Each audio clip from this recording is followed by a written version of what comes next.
Assalamualaikum warahmatullahi wabarakatuh. Halo semuanya, apa kabar? Kembali lagi di mata kuliah Hermeneutika dengan dosen pengampu Bapak Muhammad Ma'mun, M.Hum. Nah, teman-teman, untuk kali ini kita akan membahas teori hermeneutika milik Fazlur Rahman. Seperti apa sih teori hermeneutika milik Fazlur Rahman, serta bagaimana sih implementasi dan relevansinya. Kemudian kita akan menilik lebih lanjut tentang kritik dan penerimaan teori ini di masyarakat. Tentunya tidak hanya sendiri, saya Khoridatul Bahia akan ditemani dua rekan saya yaitu Nakia Mawarda Ashifa dan Fatah Abdul Hakim. Seperti yang kita tahu, tafsir adalah salah satu disiplin ilmu Islam yang paling populer sepanjang sejarah. Penafsiran Al-Quran mudah dipahami karena sifatnya yang fleksibel dan dinamis. Seorang mufasir harus menggunakan metode dan pendekatan untuk memahami makna suatu ayat. Pendekatan ini sesuai dengan latar belakang sosial, zaman, ideologi, dan kemampuan intelektual masing-masing mufasir. Salah satu metode dan pendekatan yang sering digunakan oleh mufasir adalah metode hermeneutika. Hermeneutika adalah salah satu cabang ilmu filsafat yang mempelajari tentang interpretasi suatu makna. Dalam bahasa Yunani, hermeneutika memiliki makna menafsirkan, memberi pemahaman, atau menerjemahkan. Metode hermeneutika ini sering digunakan atau diaplikasikan untuk memahami makna-makna yang ada di dalam teks-teks kuno, seperti Al-Quran, hadis, Alkitab, dan beberapa teks sejarah lainnya. Salah satu tokoh kontemporer yang berupaya untuk memberikan corak metode penafsiran hermeneutika adalah Fazlur Rahman. Siapa sih Fazlur Rahman? Fazlur Rahman atau Fazlur Rahman Malik lahir di daerah Hazarah pada tanggal 21 September 1919 dan wafat pada tanggal 26 Juli 1988. Ia tumbuh besar di daerah barat laut Pakistan. Keluarganya adalah keluarga yang menganut mazhab Hanafi yang dikenal dengan mazhab yang mengedepankan rasio dan logika. Rahman besar di keluarga yang sangat mementingkan pendidikan. Ayahnya, Maulana Shahab ad-Din, adalah seorang ulama bermazhab Hanafi. Meskipun begitu, ia tidak menentang dan menganggap pendidikan modern akan meracuni dan merusak iman dan moral seseorang. Dari sikap inilah terbentuklah kepribadian dan pemikiran-pemikiran Fazlur Rahman tentang modernisasi di dunia Islam. Rahman tumbuh di situasi masyarakat yang sangat kacau. Pada waktu itu terjadi perdebatan yang sangat sengit antara tiga kelompok besar di pemerintahan. Kelompok tersebut adalah kaum modernis, tradisionalis, dan fundamentalis. Fenomena sosial inilah yang melatar belakangi munculnya ide neomodernis milik Fazlur Rahman. Karena kebiasaannya yang sering mengkritik pemikiran tradisional, Fazlur Rahman dianggap sebagai tokoh liberal reformatif di Pakistan. Berikut adalah jenjang pendidikan Fazlur Rahman semasa hidupnya. Hingga pada tahun 1970, ia kembali meninggalkan Pakistan karena pemikirannya masih dianggap kontroversial. Kemudian, dia diangkat sebagai guru besar dalam pemikiran Islam di Chicago University sampai akhir hayatnya. Fazlur Rahman adalah seorang intelektual muslim yang memiliki dasar keilmuan Islam yang kuat. Begitu pula dengan dasar keilmuan tradisi-tradisi intelektual barat. Fazlur Rahman sebagai pemikir Islam kontemporer memiliki pemikiran metodologi tafsir Al-Quran yang sistematis dalam menafsirkan. Nah, menurut Fazlur Rahman ini, penafsiran yang dilakukan oleh ulama-ulama klasik itu lebih menggunakan pendekatan terpisah ayat per ayat. Meskipun sudah merujuk ke ayat lain, namun menurut beliau itu hal tersebut dirasa belum sistematis.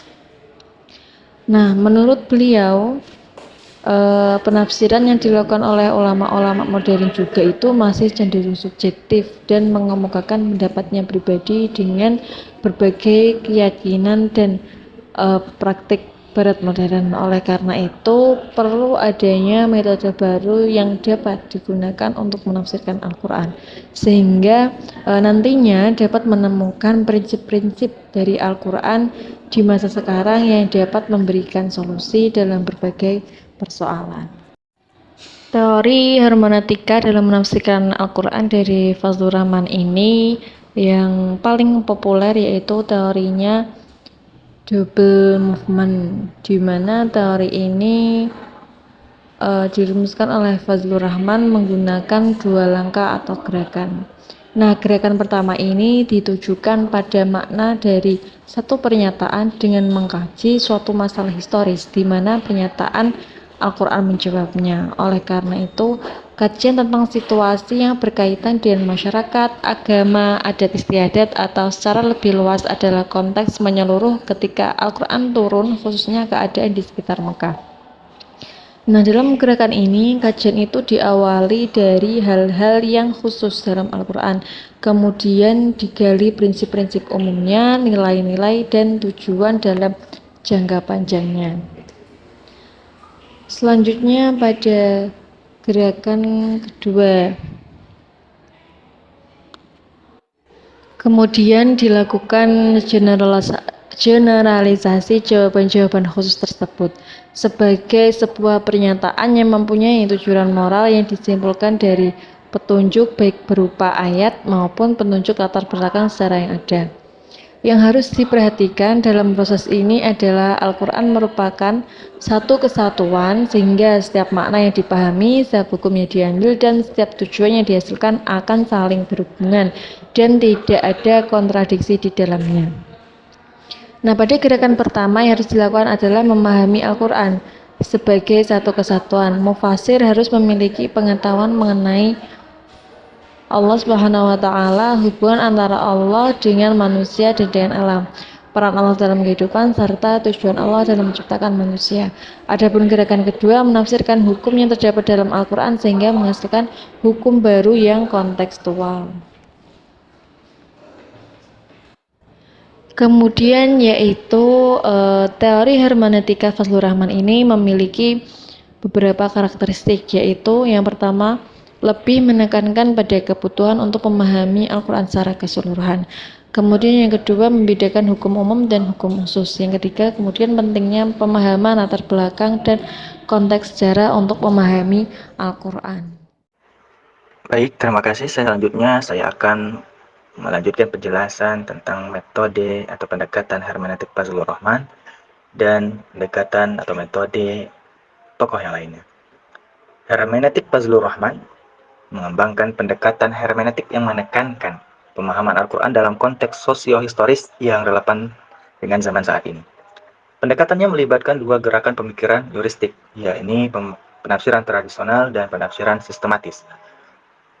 Penafsiran tradisional melibatkan metode penafsir yang sudah ada sebelumnya, dan penafsiran sistematis melibatkan penjabaran prinsip-prinsip umum, nilai-nilai, dan tujuan Al-Quran yang disesuaikan dengan konteks sosial yang ada saat ini. Fazlur Rahman sendiri menekankan pentingnya memahami Al-Quran dengan mempertimbangkan aspek teologi, hukum, dan etika agar relevan dalam konteks kehidupan sehari-hari umat ini. Beliau juga menekankan perlunya analisis yang cermat terhadap situasi aktual untuk merumuskan pandangan yang spesifik dan bermanfaat. Dengan demikian, pendekatan hermeneutik Fazlur Rahman bertujuan untuk membuat penafsiran Al-Quran tetap relevan dan memberikan pandangan yang sesuai dengan tuntunan zaman. Kemudian, tokoh lain diantaranya adalah kami menyampaikan tentang pendekatan hermeneutik Gadamer. Beliau adalah seorang filsuf asal Jerman yang muncul pada abad ke-20. Dikenal dengan kontribusinya dalam bidang hermeneutik yang disebut dengan hermeneutik filosofis atau filosofis hermeneutik. Pendekatan yang ia gunakan yang pertama adalah horizon pemahaman. Bagaimana ia menekankan konsep horizon pemahaman, bahwa setiap individu membawa horizon pemahaman unik mereka sendiri ke dalam proses interpretasi. Horizon ini dipengaruhi oleh pengalaman, nilai-nilai, dan konteks historis individu dari setiap manusia. Kemudian yang kedua adalah dialog. Gadamer menekankan pentingnya dialog antara pembaca dan sebuah teks dalam proses interpretasi. Dalam proses interpretasi terjadi flusi horizon, di mana horizon pemahaman pembaca bersatu dengan horizon pemahaman teks untuk mencapai pemahaman yang lebih mendalam. Kemudian yang ketiga adalah prasangka. Gadamer mengakui bahwa setiap individu membawa prasangka dalam proses interpretasi. Kemudian yang keempat adalah histori dan tradisi. Gadamer sendiri menekankan pentingnya konteks historis dan tradisi dalam interpretasi. Menurutnya, pemahaman sebuah teks tidak dapat dipisahkan dari konteks historis dan tradisi di mana teks tersebut muncul. Kemudian yang kelima adalah bahasa. Gadamer sendiri menganggap bahwa bahasa sebagai sarana utama dalam proses interpretasi. Bahasa memainkan peran kunci dalam mediasi antara pembaca dan sebuah teks, dan pemahaman yang mendalam dapat dicapai melalui analisis bahasa. Dengan demikian, pendekatan yang menekankan dialog, horizon, pemahaman, prasangka, historis tradisi, dan bahasa, metode ini dalam hermeneutik menawarkan pendekatan yang holistik dan mendalam dalam memahami teks dan fenomena budaya. Kemudian penjelasan selanjutnya adalah terkait perbedaan antara pendekatan hermeneutik Fazlur Rahman dan Gadamer. Perbedaan pendekatan hermeneutik yang dibawakan oleh Fazlur Rahman dan Gadamer itu terletak pada 4 poin. Yang pertama adalah di dalam konteks penafsiran. Di dalam konteks penafsiran, Fazlur Rahman menekankan pentingnya memahami ayat Al-Quran dalam konteks sosio-historis yang relevan dengan zaman saat ini. Sedangkan Gadamer sendiri lebih fokus pada pemahaman teks secara holistik tanpa penekanan khusus pada konteks sosio-historis. Kemudian perbedaan kedua terletak pada metode penafsiran. Bagaimana Fazlur Rahman mengembangkan metode penafsiran sistematis yang mencakup penafsiran tradisional dan penafsiran sistematis dengan penekanan pada aspek teologi, hukum, dan etika. Sedangkan Gadamer di sisi lain menekankan horizon pemahaman, fungsi horizon, dan peran bahasa dalam proses interpretasi tanpa penekanan khusus pada aspek agama. Kemudian perbedaan yang ketiga terletak di prinsip filosofis. Fazlur Rahman cenderung menjadikan hermeneutik sebagai metodologis dan fungsi ijtihad. Sementara Gadamer lebih cenderung menjadikan hermeneutik sebagai ontologis berdasarkan pemikiran yang dalam. Kemudian perbedaan yang terakhir adalah perbedaan yang keempat adalah terletak pada pendekatan terhadap tradisi. Fazlur Rahman sendiri menekankan pentingnya mempertimbangkan tradisi dan nilai-nilai Islam dalam penafsiran Al-Quran. Sedangkan Gadamer lebih menekankan dialog antara horizon pemahaman pembaca dan sebuah teks tanpa penekanan khusus pada tradisi agama tertentu. Dengan demikian, bisa disimpulkan bahwa meskipun keduanya memiliki pendekatan hermeneutik yang mendalam, namun keduanya memiliki perbedaan dalam konteks penafsiran, metode penafsiran, prinsip filosofis, dan pendekatan terhadap tradisi dalam hermeneutik. Implementasi dan relevansi teori hermeneutika milik Fazlur Rahman di zaman sekarang. Nah, teman-teman, ada 2 contoh yang kami ambil, yaitu contoh penggunaan teori ini dalam persoalan hijrah dan hukuman potong tangan di Indonesia. Hijrah ini terdapat pada Quran Surat An-Nisa ayat 100. Menurut Fazlur Rahman, menggunakan teori double movement, ia menguraikan ada 2 tahap untuk menentukan interpretasi makna pada ayat ini. Yang pertama, Fazlur Rahman menjelaskan bahwa pada masa tersebut, hijrah menjadi suatu kebiasaan bagi para nabi dan generasi selanjutnya untuk menyebarkan dakwah dan mempertahankan agama Islam. Adanya perintah untuk berhijrah ini didorong atas tekanan dan keinginan untuk kebebasan melakukan ibadah secara damai dan tentram.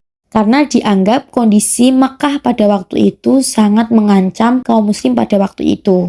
Selanjutnya, pada tahap kedua, Fazlur Rahman membaginya menjadi 2 aspek, yaitu legal formal dan ide moral. Hijrah dalam konteks legal formal pada Quran Surat An-Nisa ayat 100 ini adalah hijrah yang dilakukan dengan niat baik untuk mencari ridha Allah dan tetap memenuhi hak-hak orang lain. Sedangkan untuk memahami aspek ide moral, perlu dipahami tujuan yang ingin diungkapkan dalam ayat tersebut, yaitu hijrah menuju kebaikan dalam segala hal. Ayat ini juga mengajarkan bahwa berhijrah tidak hanya tentang perpindahan fisik, tetapi juga tentang meningkatkan kualitas hidup seseorang, moral, dan menghormati hak-hak orang lain, baik secara fisik ataupun mental. Maka relevansi makna jihad pada zaman ini adalah kemampuan untuk memahami dan menerima perbedaan. Keberhasilan hijrah dapat dilihat ketika seseorang mampu meninggalkan segala aktivitas yang bertentangan dengan kehendak Allah.